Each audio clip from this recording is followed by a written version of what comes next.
रमज़ान रमज़ान रमज़ान रमज़ान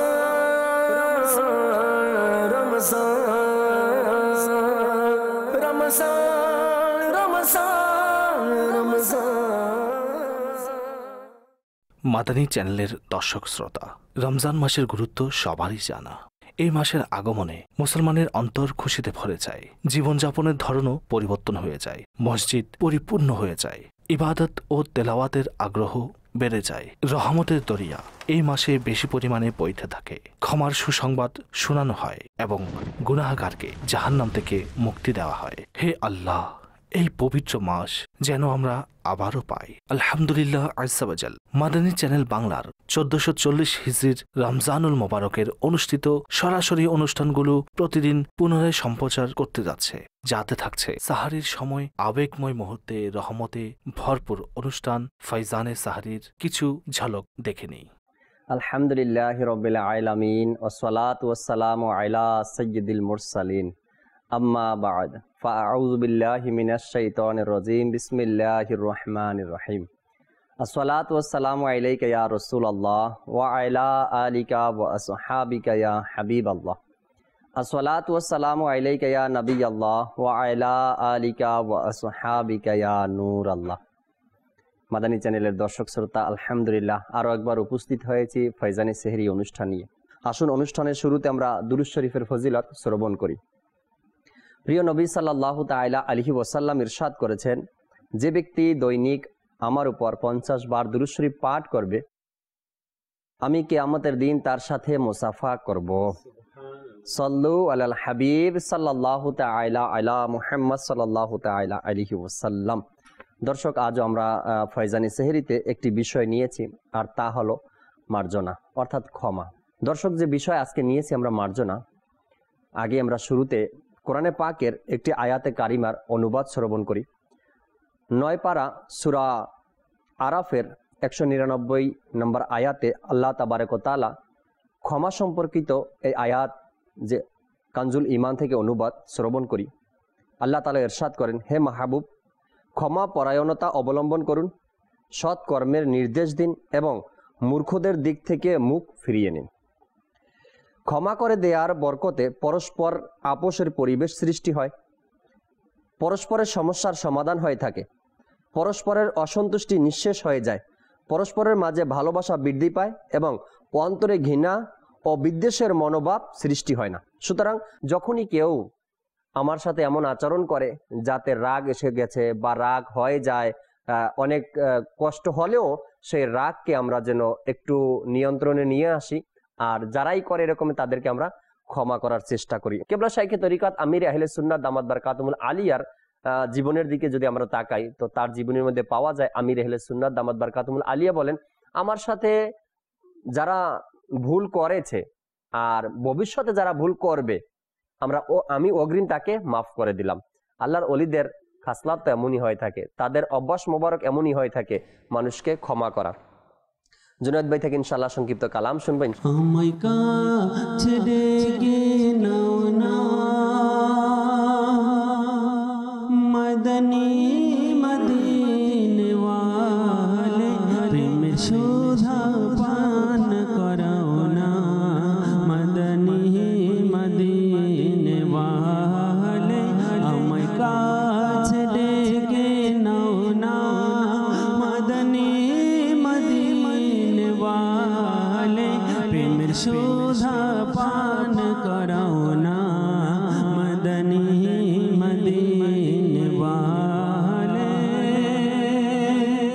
হযরত সাইয়েদনা আনাস রাদিয়াল্লাহু তাআলা আনহু থেকে বর্ণিত, রাসূল আকরাম সাল্লাল্লাহু তাআলা আলাইহি ওয়াসাল্লাম ইরশাদ করেন, যখন লোকেরা হিসাবের জন্য দাঁড়াবে, তখন এক আহ্বানকারী ঘোষণা করবে, যে ব্যক্তির প্রতিদান আল্লাহ তাআলার দয়ার দায়িত্বে রয়েছে সে যেন উঠে এবং জান্নাতে প্রবেশ করে। অতঃপর দ্বিতীয়বার ঘোষণা করবে, যে ব্যক্তির প্রতিদান আল্লাহ তাআলার দয়াময় দায়িত্বে রয়েছে সে যেন উঠে এবং জান্নাতে প্রবেশ করে। জিজ্ঞাসা করা হবে, তারা কারা যাদের প্রতিদান আল্লাহ তাআলার দয়াময় দায়িত্বে রয়েছে? আহ্বানকারী বলবে, তারা যারা মানুষকে ভুলের জন্য ক্ষমা করেছে। অতঃপর তৃতীয়বার ঘোষণা করা হবে, যার প্রতিদান আল্লাহ তাআলার দয়াময় দায়িত্বে রয়েছে সেজন্য উঠে এবং জান্নাতে প্রবেশ করে। তখন হাজারো মানুষ দাঁড়াবে এবং বিনা হিসাবে জান্নাতে প্রবেশ করবে। এমন বয়ান যার মাধ্যমে মানুষের জীবন পরিবর্তন হয়ে গেছে। আসুন সুন্নতে ভরা বয়ানের দৃশ্য দেখে নিই। कि औलाद को अपने वालिदैन के लिए कैसा होना चाहिए। एक बेटे का मैंने वाकया पढ़ा, बड़ा अजीब वाकया है। एक बूढ़ी औरत साहिल समुंदर पर बैठी थी, साथ एक फैमिली थी जो साहिल समुंदर पर अपना वक्त गुजारने के लिए आई थी। देखते देखते देखते सूरज भी गुरूब हो गया। रात का खाना भी वो जो फैमिली थी अपने साथ लाई थी, वो खाना वाना खाकर जब रात का अंधेरा हो गया तो वो बार बार देख रहे थे कि बूढ़ी औरत है, समुद्र के किनारे बैठी हुई है, अकेली अकेली है, इतनी देर से चाय की चुस्कियां ले रही है, समझ नहीं आ रही थी क्या है। फैमिली ने अपना सामान वामान लपेटा के चलो चलते हैं घर पर, मगर उसमें से एक आदमी था, वो बुढ़िया, वो भी बुढ़िया थी बिल्कुल। तो आदमी उठा और बुढ़िया के पास गया, बोला खाला जान आप अकेली बैठी हुई हैं, अगर कोई मेरे लायक कोई खिदमत हो, मेरी पूरी फैमिली है, तो मैं कुछ काम करूं, आपको कहीं छोड़ दूं। कहा नहीं नहीं बेटा बैठी हूं, चाय पी रही हूं, समंदर पर बैठी हुई हूं। तो नहीं कोई काम हो तो, नहीं बेटा वो मेरा बेटा आएगा, वो मेरा बेटा कहीं रह गया होगा, वो मुझे छोड़कर गया, कहा माँ बैठना मैं आ रहा हूं। तो मैं बैठी हुई हूँ बेटा, वो आएगा तो मैं इंतजार कर रही हूँ। तो उसने कहा माँ बहुत देर हो गई है, रात का अंधेरा हो गया है, अकेली यहाँ बैठकर क्या करोगी। और वो औरत परेशान, बोला बेटा क्या करूं। अच्छा देखो ये पर्ची है, बेटा मुझे पर्ची देकर गया, देखो इसमें क्या लिखा हुआ है। अब जैसे ही उस बूढ़ी औरत ने जो पर्ची दी उस आदमी को, वो पर्ची पढ़कर उस आदमी का जो चेहरा था ना, उसका रंग ही उड़ गया।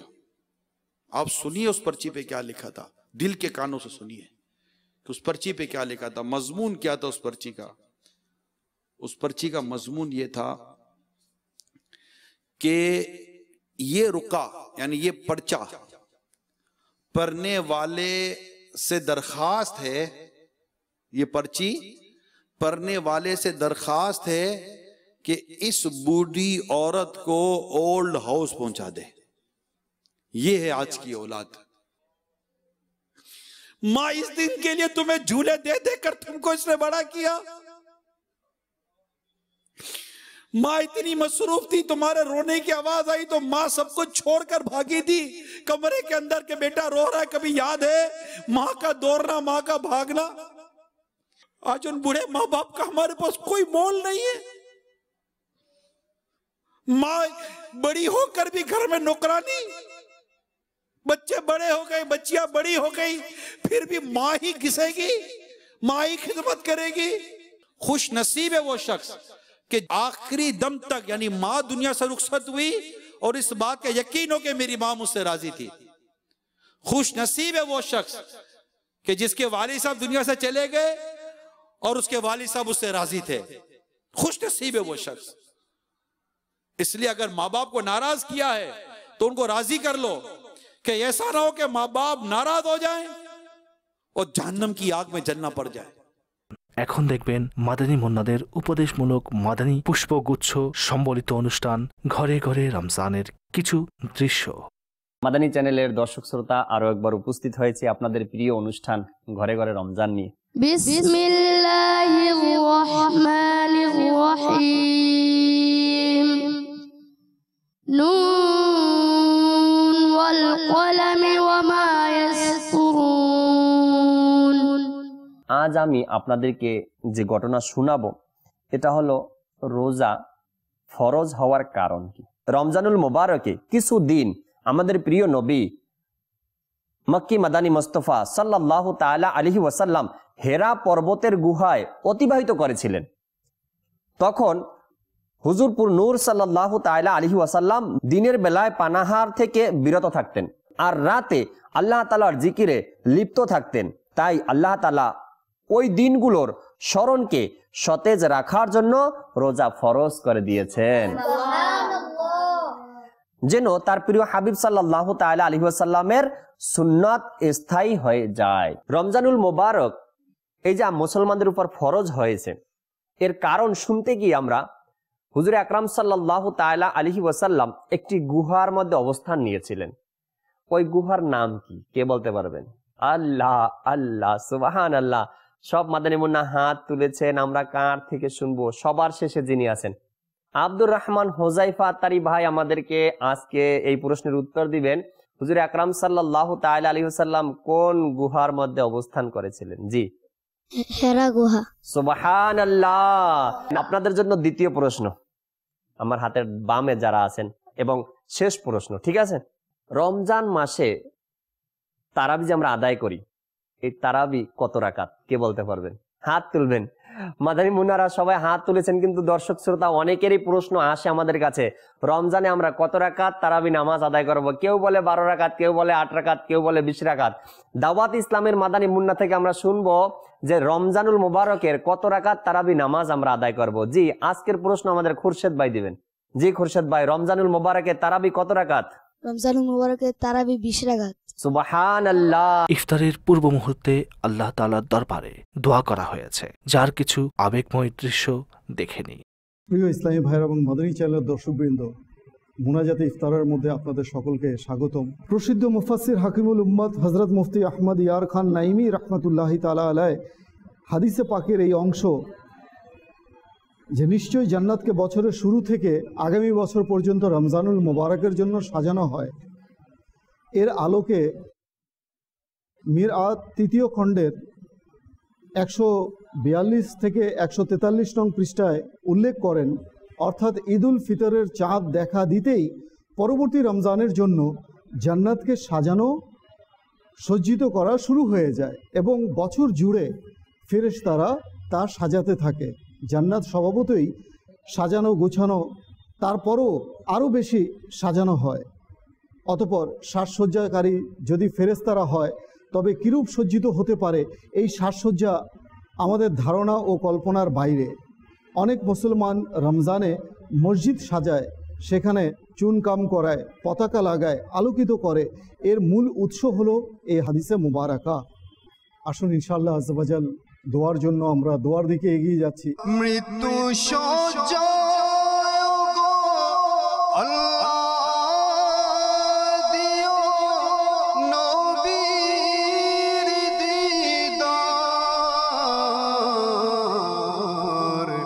খুশি মনে নেব আমি বিদায় আমার খোদা।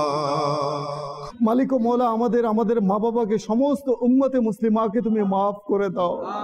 মালিক ও মৌলা পাক পরওয়ারদিগার, মুসলমান যেখানে রয়েছে মৌলা সকলকে শান্তিতে সুখে শান্তিতে বসবাস করার তৌফিক দিয়ে দাও। আমাদের সকলের পেরেশানিকে তুমি দূর করে দাও। এ মালিক ও মৌলা, যারা বেকারগ্রস্ত রয়েছে তাদেরকে মৌলা কর্মসংস্থানের ব্যবস্থা করে দাও। যারা ঋণগ্রস্ত রয়েছে মৌলা তাদের ঋণকে গায়েব থেকে পরিশোধ করার ব্যবস্থা দিয়ে দাও। এ মালিক ও মৌলা পাক পরওয়ারদিগার, যারা অসুস্থ রয়েছে তাদেরকে শিফায়ে কুল্লিয়া কামেলা আজিলা নসিব করে দাও। এ মালিক ও মৌলা পাক পরওয়ারদিগার, যার মনে যেই পেরেশানি রয়েছে সকলের পেরেশানিকে তুমি দূর করে দাও। এরপর দেখবেন অনুষ্ঠান রমজান এবং আমাদের স্বাস্থ্য। আসুন তার কিছু দৃশ্য দেখে নিই। প্রফেসর, আজকের আমাদের বিষয় চিকুনগুনিয়া। তো এক্ষেত্রে চিকুনগুনিয়া আসলে রোগটা কি? আসলে চিকুনগুনিয়া মানে গত 2-3 বছরে আমাদের কাছে আলোচিত বিষয়, কিন্তু মেডিকেল সায়েন্স বলছে এটা 1970 দশকে আফ্রিকা এবং ব্রাজিলের মধ্যে দেখা গেছিল। আচ্ছা, জি। তো আসলে মূলত চিকুনগুনিয়া হচ্ছে একটা মশাবাহিত আপনার ভাইরাস জ্বর। আমরা ডেঙ্গু জ্বরটাও মশাবাহিত শুনেছিলাম, এটাও মশাবাহিত ভাইরাস। যেটা ডেঙ্গু জ্বর সেটাও মশাবাহিত একটা ভাইরাল ফিভার। এবং চমৎকার একটা তথ্য হচ্ছে মানে এই চিকুনগুনিয়া এবং আপনার ডেঙ্গু দুইটাই কিন্তু একই মশা দ্বারা হয়, দুইটাই এডিস মশা দ্বারাই হয়ে থাকে। আচ্ছা, জি। কিন্তু ভাইরাস দুইটাই একই ভাইরাস দিয়ে হয়। তো এখানে জাস্ট পার্থক্য করার ক্ষেত্রে আর কি উপসর্গগুলোর ক্ষেত্রে আমরা একটু ডিফারেন্স, রোগের সিমটমগুলো আমরা তখন এটাকে একটু ডিফারেন্সিয়েট করি যে এটা হয়তো চিকুনগুনিয়া হতে পারে অথবা এটা ডেঙ্গু জ্বর হতে পারে। জি, এটাই হচ্ছে মূলত আপনার চিকুনগুনিয়া। আসলে এটা হয় কেন? এটা ওই মশার কামড়েই হবে? কতদিনের মধ্যে হবে? কামড়ের পরে এ ধরনের কোনো এটা যখন আপনাকে কামড় দিবে, মশার কামড়ের একটা নির্দিষ্ট পিরিয়ড থাকে, পিরিয়ডের পরেই এটা হচ্ছে আপনার রোগটা ডেভেলপ করে। তো মূলত আপনি কেমনে বুঝবেন যে আপনার এই রোগটা হয়েছে? তো যে কোনো ভাইরাল ফিভারের ক্ষেত্রে সর্বপ্রথম যে সমস্যাটা হয়, তখন প্রথম দিন থেকে প্রচন্ড পরিমাণে জ্বর থাকে। জ্বরটা আপনার 103 ডিগ্রি 104 ডিগ্রি পর্যন্ত ছুঁতে পারে। জ্বরটা তার সাধারণত বেসলাইনটা টাচ করে না। জি। তারপর হচ্ছে চিকুনগুনিয়া একটা স্পেশালিটি হচ্ছে এখানে আপনার জ্বরের সাথে জয়েন্ট পেইন যেটাকে বলা হয়, গিরায় গিরায় ব্যথা শুরু হয়ে যায়। তো এখানে ডেঙ্গু তো ব্যথা থাকে, সেখানে হাড়ের ব্যথা থাকে, আর এখানে হচ্ছে জয়েন্ট পেইন থাকে। এটা উপসর্গ। জি। আপনার এইখানে যে বিষয়টা, যেমন রুগী এসে বলবে কি যে, বা সাধারণত মানুষ যে জিনিসটা, যেমন হয়তো নামাজ পড়তে গেছি, আমি সেজদা থেকে উঠতে যখন যাচ্ছি তখনই দেখি যে আমার কোমরে ব্যথা শুরু হয়েছে, জয়েন্টের প্রচুর ব্যথা হবে। জি জি জি, চিকুনগুনিয়া আলাদা একটা সিম্পটম, আলাদা একটা এটা স্পেশালিটি। জি। তারপর হচ্ছে উজু করতেছেন, হঠাৎ করে আমি কবজি বা মাথা মাসে করতেছি, দেখতেছি আমি আঙ্গুলটা উঠাইতে পারছি না, এই ধরনের করে, বা সেজদা থেকে আমি আর দাঁড়াইতে পারছি না, এই ধরনের সাধারণত প্রথম কমপ্লেনটা রোগীদের এই ধরনেরই থাকে। তারপরে হচ্ছে এখানে মানে সাধারণত ছোট যে জয়েন্টগুলো সেগুলোতে ব্যথা অনুভব হয়। আর আপনার ডেঙ্গু জ্বরের ক্ষেত্রে দেখা যায় কি, আমরা জ্বরও থাকে, সাথে সাথে আপনার ব্যথাও থাকে। আর এখানের সাথে আরেকটা জিনিস, বিষয় একটা মিল ডেঙ্গুর সাথে, যে সেটা হচ্ছে এখানে প্রায় 3 দিনের পরে, জ্বরের 3 দিনের মাথায় একটা র্যাশ আসে, লালসা একটা দানা শরীরের মধ্যে বাসা বাঁধে, এই ধরনের একটা চিকুনগুনিয়ার মধ্যে একটা র্যাশ আসে। তো এগুলো নিয়ে সে যখন আসার পরে আমরা এই সাইন সিমটমগুলো দেখলে, এই উপসর্গগুলো দেখলে, তখন আমরা ধরে নিই, সাসপেক্ট করি হয় এটা ডেঙ্গু জ্বর অথবা চিকুনগুনিয়া। নূরে কোরআন, কোরআন বুঝার অনুষ্ঠান নূরে কোরআন, যাতে কোরআন তেলাওয়াতের সাথে সাথে অনুবাদ এবং তাফসীর বয়ান করা হয়। আসুন তার কিছু দৃশ্য দেখে নিই। মাদানী চ্যানেলের দর্শক শ্রোতা, আলহামদুলিল্লাহ আজ্জা ওয়াজাল মাদানী চ্যানেলের অনুষ্ঠান নূরে কোরআনের মধ্যে আপনাদেরকে সুস্বাগতম জানাচ্ছি। আল্লাহ পাকের অশেষ মেহেরবানিতে আমরা নূরে কোরআন এই অনুষ্ঠানের মধ্যে আমরা পবিত্র কোরআনুল করিমের বিভিন্ন সূরা, বিভিন্ন আয়াত নিয়ে আলোচনা করার সৌভাগ্য লাভ করে থাকি। আর মাদানী চ্যানেলের দর্শক শ্রোতা, আমরা জানি আমরা আমাদের এই অনুষ্ঠানকে বিভিন্ন অংশে বিভক্ত করেছি। আমাদের এই অনুষ্ঠানের একটি অংশের নাম হচ্ছে সূরার পরিচিতি, আরেকটি অংশের নাম হচ্ছে ফজিলত ও শানে নুজুল, তৃতীয় অংশের নাম হচ্ছে তিলাওয়াত, চতুর্থ অংশের নাম হচ্ছে শাব্দিক অনুবাদ, পঞ্চম অংশের নাম হচ্ছে কানজুল ইমান্তিক অনুবাদ, আর সর্বশেষ অংশের নাম হচ্ছে সারাংশ মাদানী ফুল। ইনশাআল্লাহ আজ্জা ওয়াজাল মাদানী চ্যানেলের দর্শক শ্রোতা, আমরা আজকে সূরা আম্বিয়া এর 105 থেকে 108 নং আয়াত পর্যন্ত আলোচনা শোনার সৌভাগ্য লাভ করবে ইনশাআল্লাহ আজ্জা ওয়াজাল। মাদানী চ্যানেলের দর্শক শ্রোতা, আজকে সূরার পরিচিতি অংশের মধ্যে আমরা সূরা আম্বিয়া এর কিছু আলোচনা শোনার সৌভাগ্য লাভ করব। তাফসীরে খাজিনের মধ্যে বর্ণিত হয়েছে যে সূরা আম্বিয়া এটা সম্পূর্ণ সূরা মক্কা শরীফের মধ্যে অবতীর্ণ হয়েছে। সুবহানাল্লাহ। আমরা জানতে পারলাম যে সূরা আম্বিয়া এটা মক্কি সূরা। মাদানী চ্যানেলের দর্শক শ্রোতা, এখন আসুন সূরা আম্বিয়ার মধ্যে কয়টি রুকু, কয়টি আয়াত, কয়টি বাক্য এবং কয়টি শব্দ রয়েছে। তাফসীরে খাজিনের মধ্যে বর্ণিত হয়েছে যে এই সূরা আম্বিয়া এর মধ্যে 60টি রুকু, 112টি আয়াত, 1168টি বাক্য এবং 4890টি শব্দ রয়েছে। সুবহানাল্লাহ, সুবহানাল্লাহ। এই সূরার নামকে সূরা আম্বিয়া কেন রাখা হয়েছে, আম্বিয়া নামে কেন অভিহিত, এটাকে আখ্যায়িত করা হয়েছে? এটা তাফসীরে সিরাতুল জিনানের মধ্যে বর্ণিত হয়েছে যে এই সূরার মধ্যে অধিক পরিমাণে, বেশি পরিমাণে আম্বিয়া কিরাম আলাইহিমুস সালামদের আলোচনা হয়েছে। যেমন হযরত মূসা আলা নবিয়্যিনা ওয়া আলাইহিস সালাতু ওয়াস সালাম, হযরত ঈসা আলাইহিস সালাম, হযরত হারুন আলাইহিস সালাম, হযরত লূত আলাইহিস সালাম, হযরত ইব্রাহিম আলাইহিস সালাম, এবং বিশেষ করে আমাদের প্রিয় নবী হুজুর নূর সাল্লাল্লাহু তাআলা আলাইহি ওয়া আলিহি ওয়াসাল্লামের আলোচনা এই সূরার মধ্যে এসেছে। এই কারণে এই সূরার নাম সূরা আম্বিয়া রাখা হয়েছে। সুবহানাল্লাহ। এরপর দেখবেন অনুষ্ঠান আমাদের সমাজ ব্যবস্থা। আসুন তার কিছু দৃশ্য দেখে নিই। মাদানী চ্যানেলের দর্শকবৃন্দ, প্রতি রাতের ন্যায় আমাদের সমাজ ব্যবস্থা অনুষ্ঠানে আপনাদেরকে স্বাগতম জানাই। আচ্ছা মিরাজ ভাই, আমরা আজকে আমাদের সমাজ ব্যবস্থা অনুষ্ঠানে যেই বিষয়টা চুজ করেছি সেটা হচ্ছে সোশ্যাল মিডিয়া। এই সোশ্যাল মিডিয়া বলতে কি বোঝায়, এই বিষয়ে একটা আমাদের দর্শকদেরকে বলবেন। আসলে এই সোশ্যাল মিডিয়া আমরা ইউজ করি কিসের মধ্যে? একটা ডিভাইস বা স্মার্টফোনের মাধ্যমে। তো এই যে স্মার্টফোন বা ডিভাইস বা এই কম্পিউটার এগুলোর মাধ্যমে কিন্তু আমরা এই সোশ্যাল মিডিয়াতে নিজেকে সম্পৃক্ত রেখেছি। তো এই ডিভাইস বা কম্পিউটার এই সোশ্যাল মিডিয়ার মধ্যে ইন্টারনেট জগৎটা যখন আমাদের পৃথিবীতে এটার ভূমিকা হয় বা চালু হয় সেটি প্রায় 1950 সালে, যখন কম্পিউটারের একজন অধ্যাপক তার university of California Los Angeles থেকে অর্পানেটের মাধ্যমে একটি বার্তা স্ট্যানফোর্ড রিসার্চ ইনস্টিটিউটে পাঠান। মানে একটা জায়গা থেকে ওনার ইউনিভার্সিটি থেকে অন্য জায়গায় যখন একটি মেসেজ, শুধুমাত্র মেসেজ যখন ইন্টারনেটের মাধ্যমে পাঠানো সক্ষম হয়ে গিয়েছিল, তখন এই ব্যাপারটা ইন্টারনেট ব্যাপারটা জনসাধারণের মাধ্যমে মাঝে একটা কি বিস্তার লাভ করেছিল, এর প্রভাবটা বুঝতে পেরেছিল। এটি কিন্তু 60 দশকের শেষের দিকে এবং 70 দশকের প্রথম দিকে বিভিন্ন প্রোটোকল অর্থাৎ সিস্টেম মেনটেন করে, নিয়ম মেনটেন করে ব্যবহার করার একটি ইন্টারনেট মানে এটাকে আরো উন্নত করা হয়েছিল। এরপর 1980 সালের শেষের দিকে এবং 1990 সালের শুরুর দিকে এটি প্রথমে আমাদের প্রত্যেকটা জিনিস আসলে এটিকে কোনো না কোনো কাজের ভালো কাজে লাগানোর জন্য কিন্তু প্রত্যেকটা জিনিসের আবিষ্কার হয়। ঠিক 1990 সালের শুরুর দিকে এই ইন্টারনেটটি বাণিজ্যিকভাবে সবার কাছে সেবা প্রদানকারী হিসেবে নিয়োজিত হয়েছিল, বাজারে আসে এটা। তখন 1995 সালে ইন্টারনেট বাণিজ্যিক পণ্য হিসেবে এটা পরিচিত হয়ে যায় সবার কাছে। ঠিক তো 1990 সালের মাঝামাঝি থেকে এই বাণিজ্যিক ইন্টারনেট যখন সকলের কাছে এটা বিস্তার লাভ করে, তো এটাকে আরো উন্নত করার জন্য এবং এটাকে আরো হিউজ পরিমাণ ব্যবহার করার জন্য তখন শুরু হয়ে যায় সিস্টেম মেইলিং এর। তখন সিস্টেম হয়ে যায় ফোন কলের, ইন্টারনেট ভিডিও কলের, কোনো কিছু ভিডিও শেয়ারিং করা, কোনো অডিওকে শেয়ারিং করা, এই কোনো গণমাধ্যম বা সামাজিক কোনো কিছু চেতনা, সামাজিক কোনো অনুষ্ঠান বলুন, কোনো আমার আবেগ, আমার যত কিছু সামাজিকভাবে ঘটে যায় আমাদের জীবনে, সকল কিছু শেয়ারিং কেয়ারিং করার এই ইয়েটা চালু হয়েছিল 1990 সাল থেকে। আচ্ছা, তো এটা আস্তে আস্তে কি করে বিস্তার লাভ করছিল পুরো বিশ্বে। শেখে তরিকত আমিরে আহলে সুন্নাত দামাত বারাকাতুহুমুল আলিয়ার ইলম ও হিকমতে ভরা অনুষ্ঠান মাদানী মুজাকারা। আসুন তার কিছু মনোরম দৃশ্য দেখে নিই।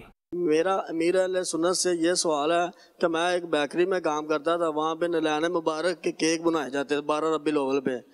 वो केकों के ऊपर मोहम्मद सल्लल्लाहु अलैहि वसल्लम का नाम लिखा जाता था, अल्लाह का नाम लिखा जाता था। जब केक मुकम्मल हो जाता था, लोग घर में ले जाते थे, उन नामों के ऊपर वो छुरियों के साथ काट रहे होते थे। तो मेरी आपसे ये अर्ज है कि ऐसा करना ठीक है या गलत है? ऐसे केकों के ऊपर नाम लिखते थे, क्या उनको लिखने वालों को भी कोई गुनाह हो सकता है या नहीं हो सकता? माशाअल्लाह इनकी कुड़न है, बेकरी में काम करते हैं या करते थे ये बताया। और वो केक, तो इस पर हमने कई बार आशिकान रसूल को समझाया है। हो सकता है कई एक ने इससे वो अब नहीं भी करते होंगे। वैसे ये इश्क की बात है, समझना चाहिए कि जिस प्यारे नबी सल्लल्लाहु तआला अलैहि वसल्लम का मुबारक नाम चूमते हैं, फ्रेम लगाते हैं, ऊपर जान कुर्बान करते हैं, और फिर उसी नाम को केक पर लिखवा कर हाथ में छुरी पकड़ लेते हैं। आपके इश्क को क्या हो गया? सोचें तो सही, आप करने क्या लगे हैं? मुझे तो यकीन मानो कि अब ये बोलते हुए भी मजा नहीं आ रहा कि मैं कुछ मजीद बोलूं इसमें। तो नाले पाक जो हम सर पे लगाते हैं, जो सर पे रखने को मिल जाए नाले पाक के हुजूर, तो फिर कहेंगे कि हाँ ताजदार हम भी हैं। तो नक्शे नाले पाक की अजमत पर कुर्बान, ये जो भी आशिकान रसूल हैं ये समझ सकते हैं कि नाले पाक की कितनी अजमत है। अब वो बनाकर केक पर फिर हाथ में छुरी पकड़ते हैं। आपको हो क्या गया? इतने में समझ जाए कि बादब बानसीब, अदब नहीं है ऐसा करना। तो इसलिए वो बेअदबी से हम सबको बचना चाहिए। सल्लु अलल हबीब सल्लल्लाहु तआला अला मुहम्मद। रमज़ान रमज़ान रमज़ान रमज़ान रमज़ान